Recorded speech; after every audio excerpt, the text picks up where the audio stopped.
Hello, everyone. Um, we have Ector and Olivia of the Submersed film here today to talk about teamwork, building a team, working on their animated film. A bunch of us officers have worked on their film too, so we're all pretty close friends. I'll let them introduce themselves, but first off, thank you so much for coming to talk to everyone and go over all of this with the club. It's going to be really informational, really awesome. So, you guys ready? Yeah, Yeah. totally. Yeah. Okay. I can share my screen. Yeah, go right ahead. Of course. All right. Awesome. Hopefully I'm sharing the right screen. Yes, you're good. Awesome. All right. So hey everyone, I'm Olivia Kowalski. I've worked in a couple of previous films before. All of these are SCAD films. So last year I had the opportunity to work on Baklava and Grotesque as a visual development artist and storyboards. And then my current films are my senior film Primogeniture, where I'm working as a visual development artist, and Submersed, where I am working as the producer and as a visual development artist, but my main role is producing. And I'm Ector Troncoso. I'm the director of Submersed, and I'm a story and concept student in the animation department here at SCAD. Previously, I've worked on SCAD Animation Studios' The Last Dungeon, a collaborative film called Monster Mosh, an Atlanta thesis film named called Baklava, and I'm currently doing concept art and background painting for the capstone film Primogeniture. So we're going to be talking about joining your first collaborative project or any collaborative project, starting with SCAD opportunities. So there's a lot of different places that you can look to join any sort of project, whether it be through film or through animation or games or sequential art. Most of my experience does lie in the games and animation, but I do know a little bit about the sequential side of things. So the first opportunity you can look for as a concept artist or visual development artist is in SCAD animation, where there are multiple opportunities, first being in fall, the 24-hour animation challenge, which happens yearly, where they usually have groups of students, usually 3 or 4 students, usually one visual development artist and several animators work together in 24 hours at Monty Hall to come up with a short concept and animate something. In this time, you usually have between 1 to 3 hours to design a character, do turnarounds, prop design, and environments, and then work on the backgrounds if it's a 2D animated film, or the texture painting if it's a 3D animated film. Most films I've noticed in this time are about 30 seconds, like they're a bumper because you only have 24 hours to work on it. The second opportunity you really have in SCAD animation is MFA and undergrad films. Usually you see crew calls in the SCAD discords around the summer or the fall quarters, looking for visual development artists who specialize usually in prop design, creature design, environments, or sometimes they might ask for characters. Usually this is just for additional help with characters, like character sheets, turnarounds, style sheets, character breakdowns. Moving into winter, there might be additional help for crew calls and background painting, layout help. So it might be more background painting. For the game side of things, ITGM is a different side of SCAD. So there is a global game jam that happens in January, where you usually have 48 hours to 72 hours to create a game, usually a small team. I believe they've kind of changed the rules. So there is, like, here and there might be specific themes they have to work on, but usually it's a smaller team. Other times you will see at Monty Hall is the crew calls looking for texture artists, creature designers, character designers, where you have to know how to do turnarounds, know how to work generally in 3D for UV painting, texture painting, prop painting, etc. And lastly, for other SCAD opportunities is in the sequential department. There's several publications that also have collaborative opportunities, one of them being the Honey Dripper, which does, I believe, quarterly publications of collaborative sequential art designs, illustrations, your own work, as well as the district and the SCAD connector. One other really awesome opportunity is SCAD Animation Studios. if you'd like to talk about Yeah, it. so with Scan Animation Studios, which I and Ethan actually have experience in, it's basically one of the more intense collaborative experiences that you're able to join in the animation department. It requires a portfolio review and an application process, and everybody that's brought in is kind of vetted through that process. But it's basically a really intense, usually over a year-long production that involves multiple departments taking the best of their student work and trying to make a larger project. That's a little bit larger than a capstone. It's definitely larger than a collaborative project. But you definitely learn a lot on the project. If Ethan wanted to speak about that a little bit as well. Yeah, well, when me and Ector were working on it, you kind of get thrown like into the flames your first 5 to 10 something weeks working on the project, just working with a bunch of different people. Our collaborative project had a story team, an art team, and a tech team, and now it has evolved into an animation team, I think like a lighting and like look dev team. So it just keeps growing over time, and it's a great way to learn a bunch of different disciplines and learn from other people, as well as connect with a lot of people and learn about working in like a big team. So it's a great opportunity, if not a little difficult. You have to keep an eye out for it because they've been working on the same project for a year, and they are probably going to look for people next year. Like you never know when they're going to be looking for people, so just keep an eye out. Yeah. Yeah, they're usually announced at the town halls every year or every quarter, updates on it, when they're looking for new students to apply. But yeah, basically the idea is that it simulates a studio experience, and it's a really great opportunity to kind of figure out the pipeline for that sort of thing. As for what we've been doing, independent projects, there's lots of websites that you can look to join film projects, animation projects, or game projects. The ones that we mainly used, besides Discord, was a website called Nerdio, where you can find lots of VFX based projects, game projects, and 2D and 3D hybrid films, or just 2D films. This usually has a lot of industry people looking to start their own collaborative film or a paid project where it's remote, and you can like look at their pitch Bible, at what they have going, if they have a trailer, and like how long you might be needed for that. Other websites are Polycount and Newgrounds. Newgrounds does have like a lot of sections on it that you can look at just general art, but they also have a paid forum, and they also have a collaboration. Other surprising like places to look is actually on LinkedIn. You can look up hashtag like crew calls, and you can find film crew calls for films that might need storyboard artists, for animated films that might need anything from a character designer to background painters, to people that might have experience working on color scripts or creature designs. And lastly is on Discords.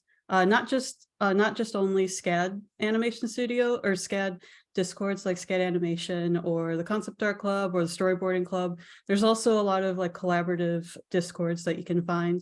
One of them that I'm in is called the Summit, that gathered a lot of people that were interested in Disney, like applying for Disney and Pixar.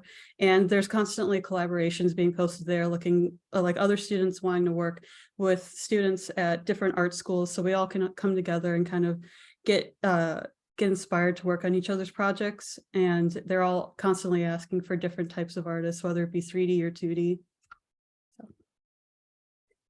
So next we're going to cover working with multiple departments when you're joining a project. The best thing that you can do for yourself when you're joining a project and your team is to know at least generally what your pipeline is going to be. It not only gives the work that you're doing more context in terms of how it's going to be used in the final film or game or show, but it makes it easier to know who is doing what and how one department works with another, generally speaking, yeah.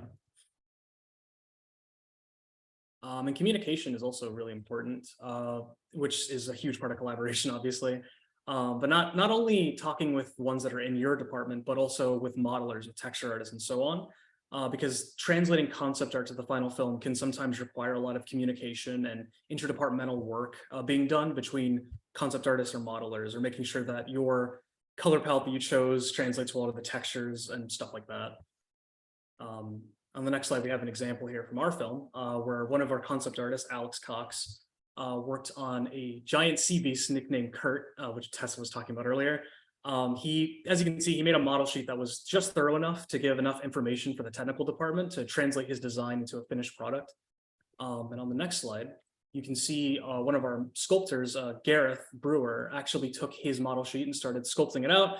But even as accurate as Gareth was getting it, Alex would work with him to make sure that certain aspects of the original design, such as the silhouette and the shape language, was being translated thoroughly, so that the original intention by the end was remaining intact. And on the next slide, you can see the final product. So yeah, as you can see, the final product kind of represents the combination of both of their work. Phil. Yeah. All right. So virtual versus in person. So most of the films I've worked on, except for my current senior film, have been through virtual. This means through Zoom, through Discord. And there's quite a bit of a difference, but it's still equally like important to do virtual versus in person. So for virtual, it could be a little bit difficult to foster a team environment just because you might feel like you can only talk through like meetings, or it might be a lot harder to kind of foster that same connection that you get when you're able to talk in person. You're there like constantly with them, you're asking feedback from them. But overall, it's very helpful to have constant communication over virtual, just because you're able to schedule things better. And it's very like you can get a wide range of people from different time zones, different countries as well. But generally, it's very low key, and it can still keep it fun by keeping people engaged, talking frequently, and making sure that you're very active in this Discord as well. Would you like to add anything, Hector? Yeah, it's pretty much just like if it can be a kind of stark environment, but if people are really enthusiastic and believe in the work, it generally ends up being fun anyway. Mm-hmm.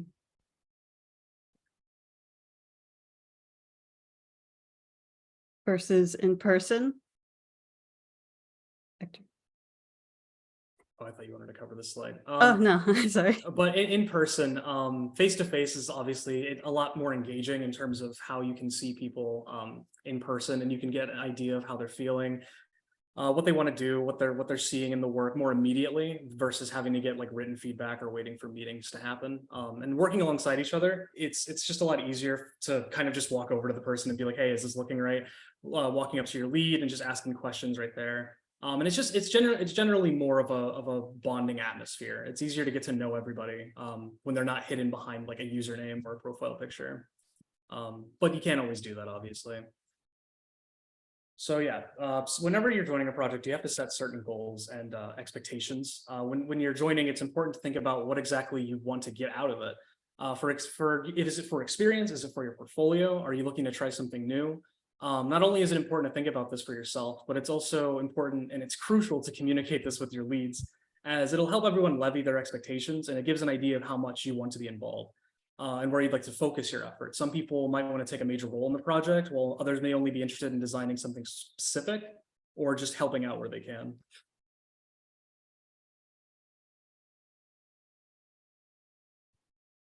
So some of the hard truths when joining a collaborative effort that we've all had to learn the hard way is your art is going to end up getting changed. It's going to end up getting fitted together with other people's work.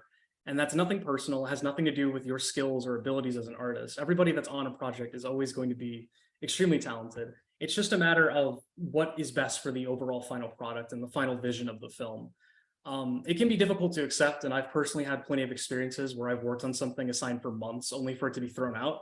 And it sucks, but ultimately these decisions are made for the benefit of the project as a whole. And I think everybody should take pride in their work as it stands on its own. And I think that there's not enough people that do. I think people get easily discouraged by these things, but it's just a part of the process. And trying something new. So both as a producer and as like somebody working on a film, seeing people that are really enthusiastic about trying something out, or like learning a new skill, learning a new software on a film or project that they're working on, is always really exciting. It also motivates other people to be encouraged to also try something. Working with your leads as well to like talk about how you'd like to learn the skill or program, and working with them on where you can fit in on that project is also very helpful. So just communicate with your leads if you are interested in a certain aspect of a project that you're working on, and they'll definitely work to accommodate you on that. Yeah. Thank you. Yeah, thanks everyone. Thank you. Yeah. Yeah. Woo. Well, this is awesome. Yeah. Hearing your insight on your process for the film is just like amazing because you guys have been working on this since June of last year, and Mhm. it probably, Hector, you've been stewing on it even longer than that. So kind of hearing Yeah. some of the stuff that you've learned is really, really insightful because I know we have a lot of like members and people that kind of want to start their own projects, and we do a lot of concept art. So we're building our worlds and doing that first step, but how do you like bring it further, you know? So, Right. well, Hector, we're gonna first ask us officers are gonna ask a few questions, and then we'll open it up for everyone to ask some questions. So, first question for you, Hector, putting you in the hot seat. What were some of the hardest parts of communicating your vision as like a director and also as the first person to start pitching this idea and developing it? So throughout this whole process, what were some of the hardest parts for you in establishing your vision and then communicating it with other people? I think the hardest part was steering people artistically in the design direction of the project. Every project always ends up developing its own distinct style. And we kind of started out knowing what we wanted to do, something that felt like hard edge, hyper stylized. And we were taking a lot of inspiration from certain films and other projects that we thought would be interesting to incorporate certain influences of. So it was understandably a lot of influences for the team to absorb early on and trying to reflect that in their design work, especially because we were moving so quickly. But I think people pulled it off really well, despite us trying our best to convey these ideas. Mhm. Yeah, for sure. Yeah. We got another question for Olivia. Yeah, of course. Again, in sort of a similar vein. What was kind of the biggest challenge for you as being a producer, like organizing so many artists? And was there sort of a difference between organizing 3D artists and organizing 2D artists? Was there some specifics that you had to adapt for there? Right. So early on, I think there was a little bit more of a difference because I have more experience on the 2D side of things.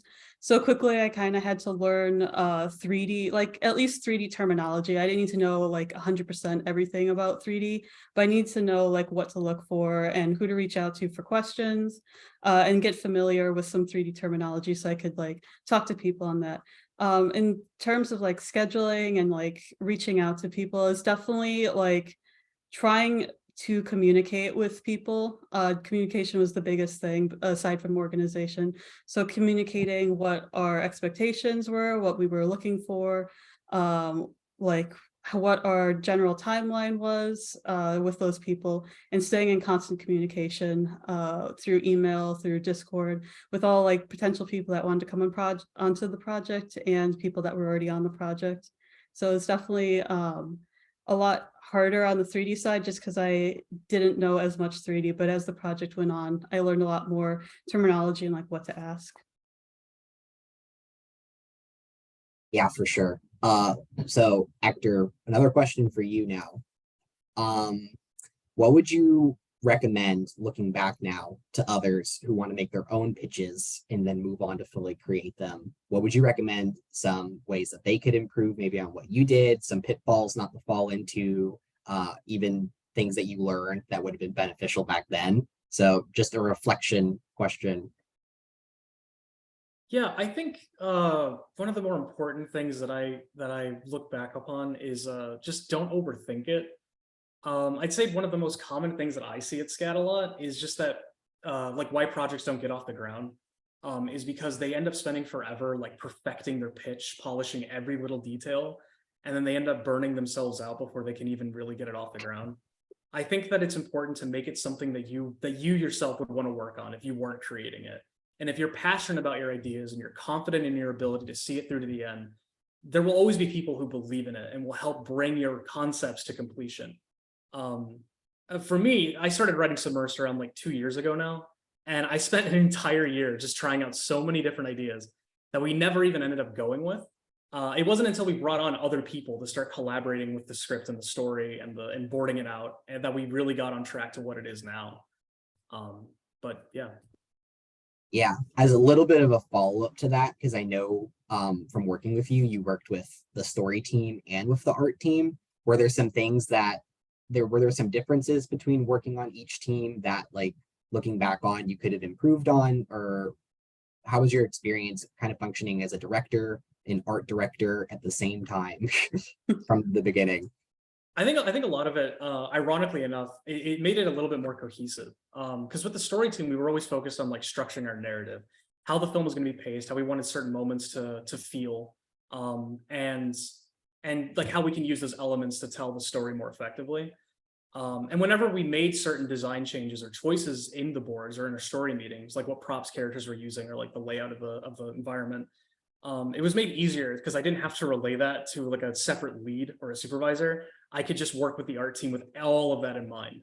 And with the art team, it was always about how can we take what we've intended in our boards and in the animatic and really drive it home with our designs to make the storytelling even more effective. Yeah, that's awesome.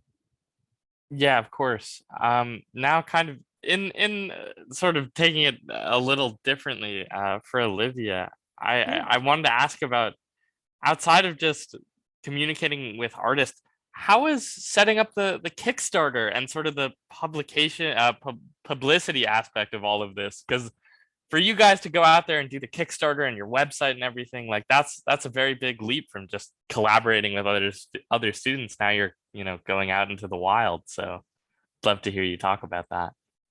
Yeah, so very yeah, so right now a lot of work was put into the Kickstarter. But I think the most important thing is to get like our film out there, because you need an audience to see all of the amazing work that everyone's working on, and also actually watch the film. So I think managing, setting aside time to actually manage the social media, to really engage with an audience that you're building, making sure that people know that there's this film, you should watch it, it's amazing, and here's all these artists that are working on it, and creating some sort of like, whether it be just through crew introductions or through all the art that you're posting or your poster, just something to really start a following and get your name picked up.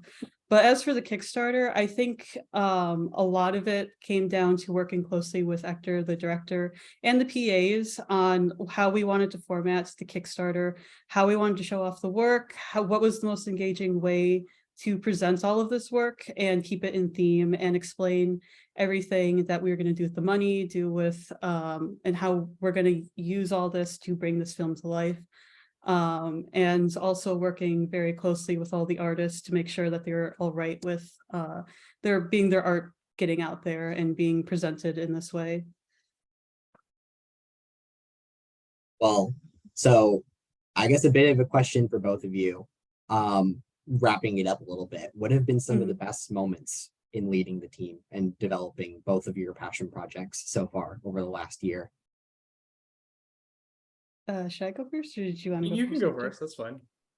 Yeah, so I think my favorite part has definitely been meeting everybody, getting to know everybody, bringing them on board, because it's been very fun, not only just working with people, but also like seeing them produce work, and also like talk between meetings, talk before meetings, during meetings, really like form friendships and get to know people outside of the film. Like it's also cool seeing the film come together. It's really awesome seeing all these artists come together and make something amazing. But also a large part of it is developing that team and sense of friendship that comes with making a film. So I think that has been the most fun part for me. As cheesy as that sounds.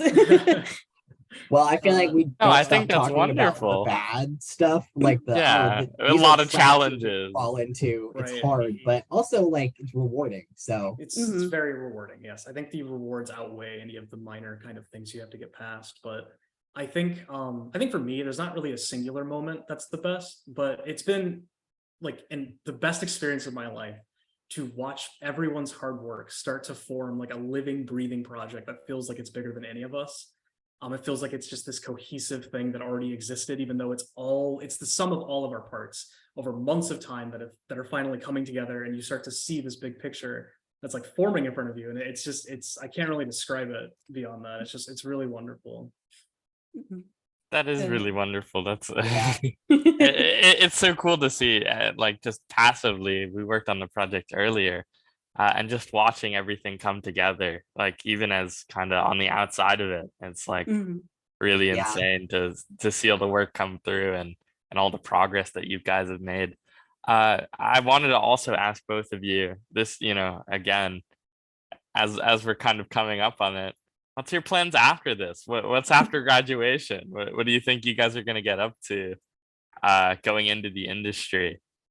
Yeah, that's a big question, It but is a big question and Submersed it's loaded, Studios. but like post submersed, what do you think? Anything you're well, looking forward to? looking forward to it. Definitely, I'm looking more to transition into storyboards, doing storyboards, or like visual development, like the prop side, environment side of things. So definitely doing that. But it's good to have like all this experience of being a producer and learning how to like organize and communicate and all these very important team skills that I'll definitely need in a studio. Definitely looking more at like TV over feature for right now. But in terms of projects, I'm always open to do like more film projects, working with Ector again on film projects and anyone else that has really awesome ideas. I'm always trying to work on films because I've worked on so many and it's always a fun experience. I think Sure. for me, filmmaking has always been like what I wanted to do, what I came to SCAD for, what I grew up watching films. I just live for films. But I think after SCAD, along with like, I'd like to actually make more films other than Submersed and start improving upon like what we've done with this, seeing what we can do better, seeing how we can improve like our pipeline and workflow and stuff. But I'd like to get into studio work. I think I'd possibly start off doing like background art for TV or something along those lines, just getting my foot in the door that way. So I'm kind of like in between ideas, but yeah. Yeah, of course. Submersed Mhm. Studios. Yeah. One of the doors opening. Yeah. I Well, love hearing the drive from both of you. That's just like, oh yeah, after this, like more films. I yeah. love that. Yeah. Yeah, I think I've been on nonstop films since the beginning of my junior year. Like as soon as I was done with one, I went to the next one, or I was working on two at once. So it's definitely been busy, but it's also rewarding to see it. Like once it's premiered, it's like, wow, I designed that cell phone right there. You can see it, or something like that. I always think it's really fun to see. Like, yeah, I worked on that thing, or that's my background that I painted. So it's Yeah, rewarding. for sure. It's always just fun to work on big projects, making friends, and you're all working towards this one big like goal. It's just I can't get enough of it. Like I can't not work on a project. It's just yeah. Yeah. I think that's something that animation does so well, and that us illustration people need more of. We have like no group projects like that, so we run Yeah, to you guys. of course. Well, this was really awesome. Like your everything that you gave us in our presentation, and then all your answers here. Thank you so much again. We're Yeah, gonna of open it course. up to questions. If anyone has questions in the chat, here's your chance to answer them now, and we'll unmute you and you can ask directly, or you can put them in chat and we'll read it out loud. So if anyone has questions for Ector and Olivia.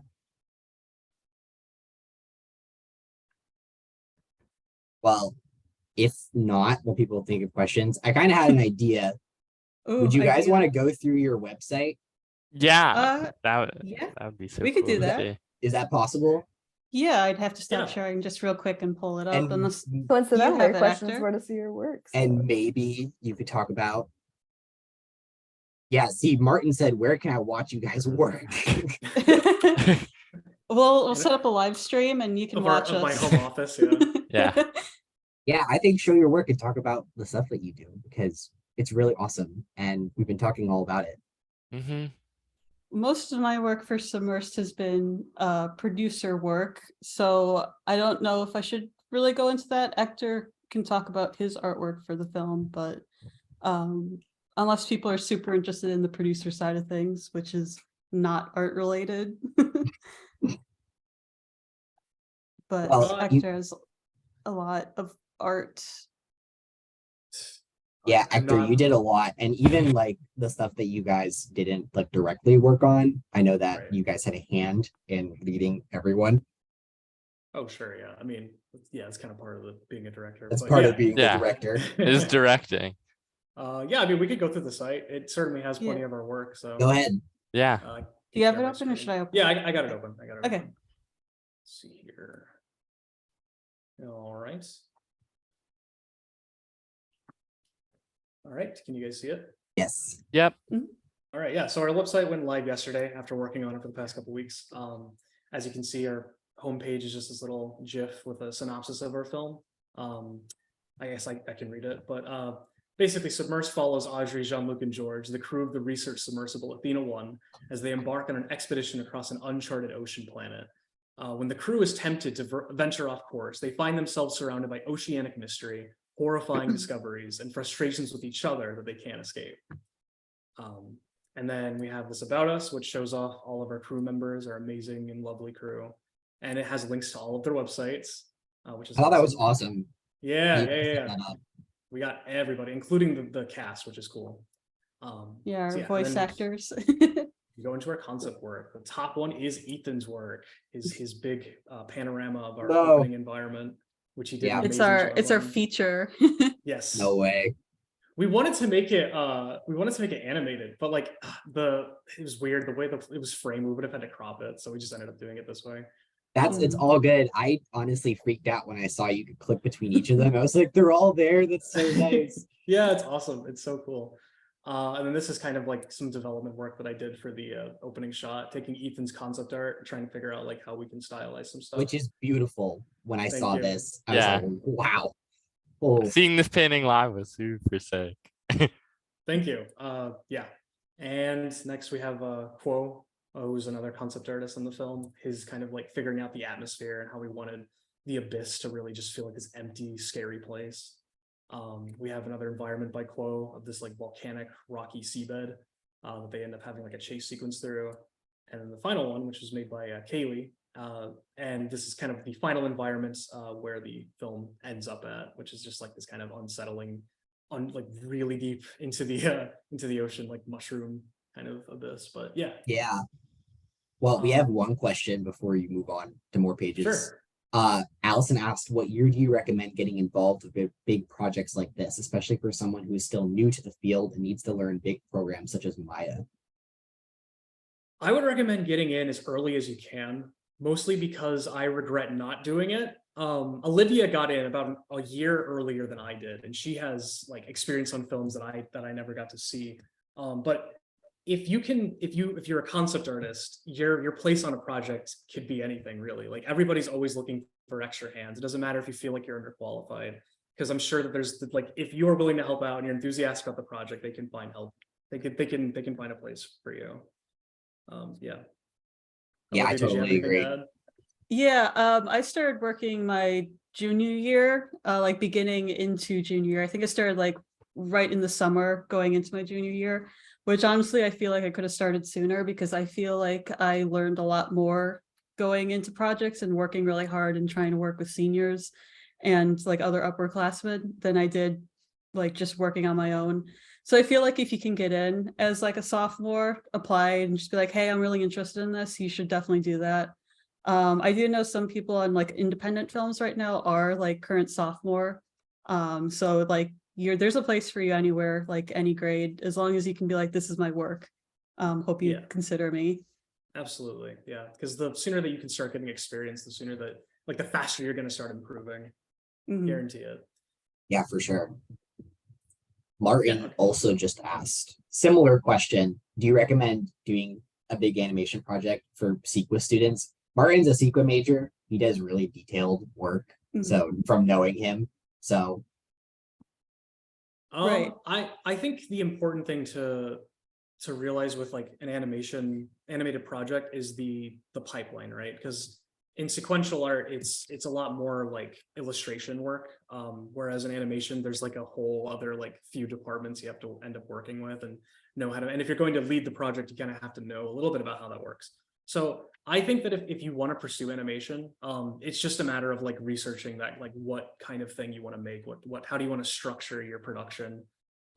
you know, that kind of thing. Mm. Asking for advice from professors or from people like us who have also worked on projects is another good idea. Mhm. But yeah. I can kind of speak because I have a CEQA minor, so I know a little bit of the classes you guys take in the CEQA department.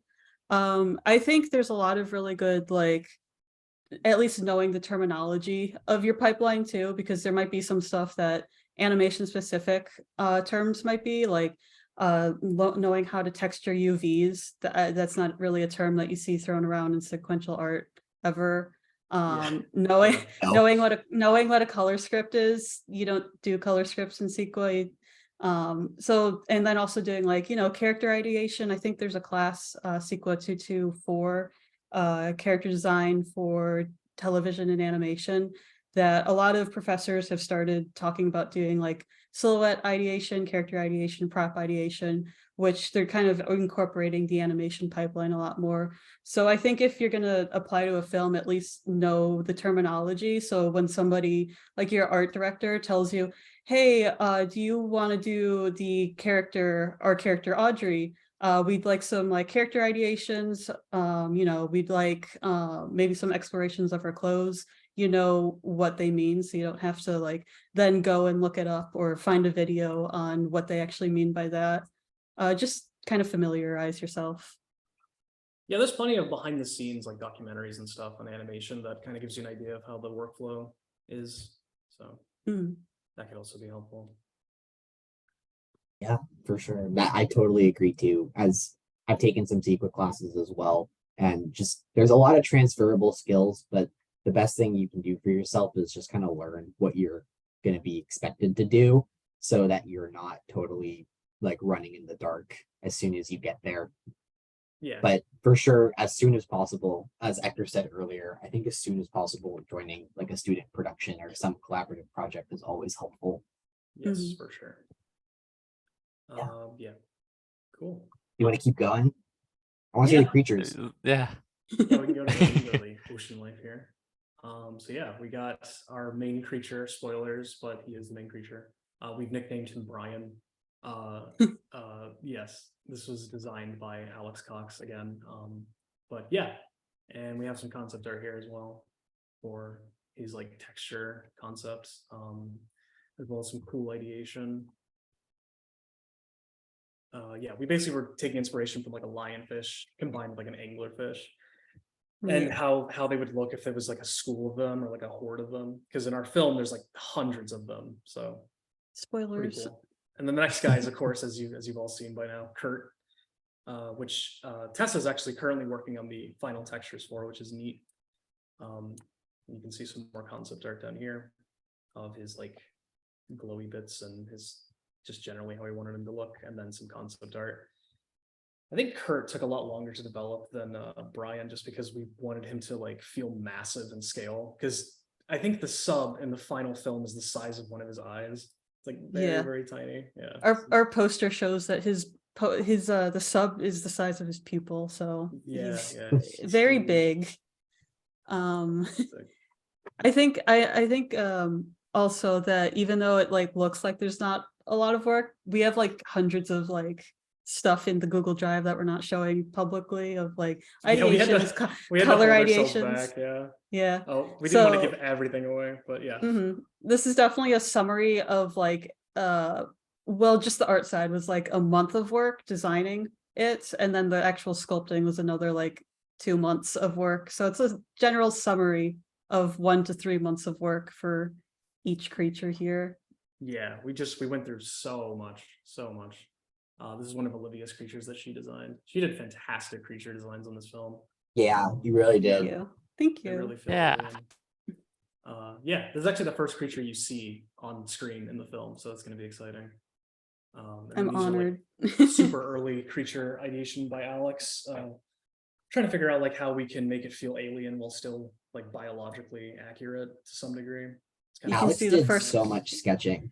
He He did, did. yeah. Oh, sorry, You can- Olivia. No, it's good. I was just gonna say you can also see the first iteration of both Brian and Kurt on the page.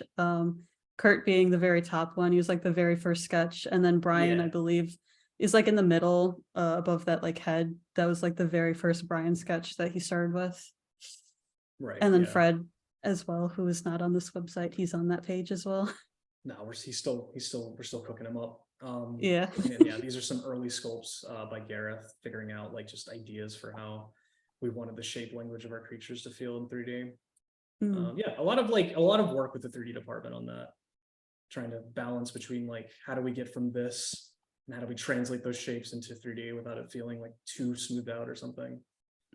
Yeah, I really thought it was interesting, just like joining the project and seeing that you guys were a 3D 2D hybrid film, which is really interesting, and how many artists that you have and all that interaction between. Super cool to see. Oh yeah, for sure. Definitely working with 3D, especially because a lot of my designs were creatures. I had to work closely with the 3D modelers to be like, oh, here's a draw over of this, here's like the underside of the creatures, the top view of the creature, just giving them as much information as possible to actually sculpt it out. Yeah, which was definitely a lot of work to precisely turn this creature in 2D so they can figure it out in 3D. It was a lot of work. Yeah, it's pretty standard for like going from pre-production concepts to modeling, is just like working with your modeler to figure out how to translate it. It can really make the difference in what the final product looks like. So Yeah, for sure. I guess I can move on to characters. These are yours. Yeah, it's just my babies. Yeah, these are the characters for the film. Audrey on the left, Jean-Luc in the middle, and then George on the right. Shout out to Tessa for the headphones and the cracker box. Heck yeah. And Olivia for the radio design on Jean-Luc's hip there. I did. Yes, but yeah, the main character that we kind of follow. I mean, they're all the main characters, but the main kind of perspective is Audrey, who is the leader of the mission. We've got expression sheets from Tatiana here, which are fantastic. I did this little render just for this page, but we've got early concepts for her character by Grace from way early on. But yeah, you get an idea of how we kind of developed her character over time into the final design. And then same with Jean-Luc, the smart mouth, the smart ass on board. Expression sheet done by Tatiana again, did the render. And yes, these are the headphones that Tessa did texturing for, and then Olivia's like radio design. Yeah, and then like some early head ideations trying to make him feel as punchable as possible. Yeah, he's just our obnoxious little shit character, basically. And then George, who is the silent, brooding pilot. Expression sheet done by me, and Cracker Box again done by Tessa. Yeah, and then some early ideation there, just kind of figuring out how to make him feel big, buff, strong, intimidating man, but also like kind of like a gentle side, you know? Yeah. Yeah. I thought it was really interesting because I remember you coming in with a pretty good idea of what you wanted the characters to be, like story-wise. So then a lot of the pre-production process was like, I'm gonna do like 15 sketches of his face with like different nose shapes and different like facial hair shape, and like his head here is a bit more square, whereas this is a bit more like I thought that was interesting because I feel when we like silhouette as concept artists, we're always looking for extremes. And then for this, you already had a really good idea with the story going in, and you just fine-tuned the crap out of everything. Yeah, I think I did his model sheet like 3 times by the end. I just kept refining them. But sometimes it's like that. Sometimes you have concepts that aren't as like fleshed out, and you need to really take the time to explore the possibilities with it. And then there are other times on projects where the concept is already like developed enough that there's not really a need to spend too much time on it. Right. So yeah. Yeah, I think for Audrey, we spent the most time ideating with her. I think we spent like a month or 2 just ideating her body shape, what she'd be wearing, accessories in general, like what she'd look like. And we started very broad, like we wanted to incorporate a lot of stuff from her hometown. Then we kind of narrowed it down to more sci-fi-ish and generalized, and tried to figure out like what would work the best. But it was a lot of exploration for like a month or 2. This is just one summary. Like there's like tens of pages of this, like just tons. Yeah. But yeah, I think at the same time, we were trying to develop like a style between them that kind of makes them cohesive, feels like they're made by the same artist, get that kind of feel. Yeah. Yeah, that's our characters. The characters are awesome. Yeah, they Thank you, came out yeah. so cool. Yeah, I'm excited to see them in action in our film. So moving on to the last page that we have for exploration, which is the Athena one, which is where the most of the film takes place inside of this, because obviously they're underwater, they can't breathe. So yes, this was modeled out by our TD, Emily, and Paige, who did a great job on the exterior and the little seats inside.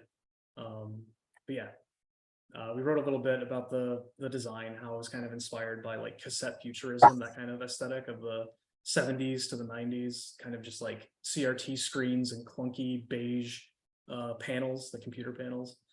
I think everyone on the visual development team submitted at least one page of submersible ideas. That's very true. I think Ethan submitted like 2 or 3 pages of submersible ideations as well. Yes. Yeah.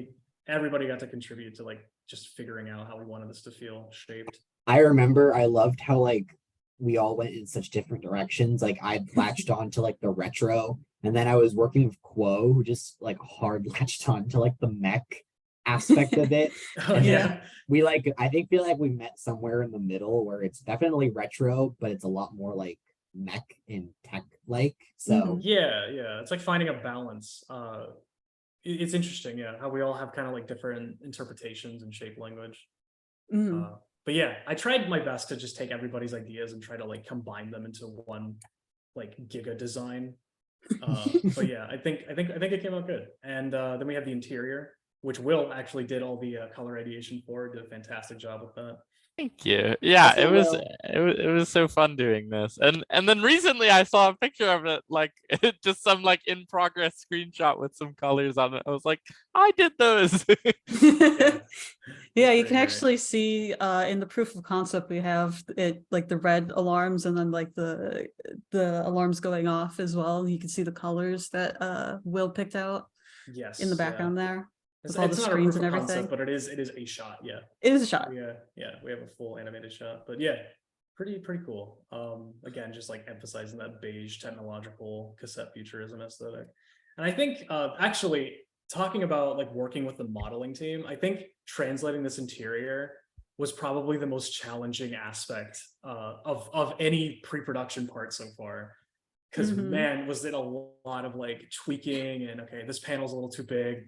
This keyboard would like be the size of his like torso. It's a lot of stuff.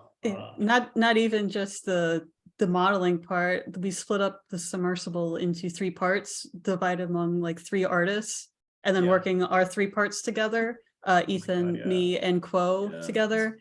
Yes. And then translating all of those panels and all the call outs into a model that took, I think, how long did it take? Like 4 months, 5 months to get from design to interior. Time. Yeah. well, you beat me to it. I was gonna ask a question that I already know the answer to, which is how is the experience of starting with the exterior and then having to design an interior for that? Like terrible. Do not do that. Yeah, just don't do that. I honestly think that what happened was that we just ended up like having so many interesting exterior ideas that we kind of were just like, oh yeah, we have to make the interior. So we kind of just started like fitting stuff together. And then like an evolutionary process over time.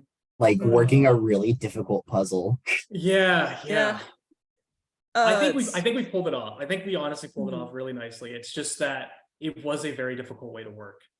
Yeah, definitely. If we're gonna, and it's not like we can cheat it in 3D. It's not like, oh, they won't see this. Like you're gonna see if we have something wrong in the submersible interior or something's like crammed in there, it doesn't look proportional. So we definitely had to like make it exact measurements or like make it look like it would work very solidly. So definitely don't do what we did and design the exterior first and then interior. Yeah, I was gonna say, what do you think would have done differently? Like looking back on that. I think designing the interior for what would have been the most like effective and efficient way of laying it out before and then after we finalize that and we figure out how that plays into the story and how like we can frame compositions through it, then like kind of building the exterior around that. Yeah.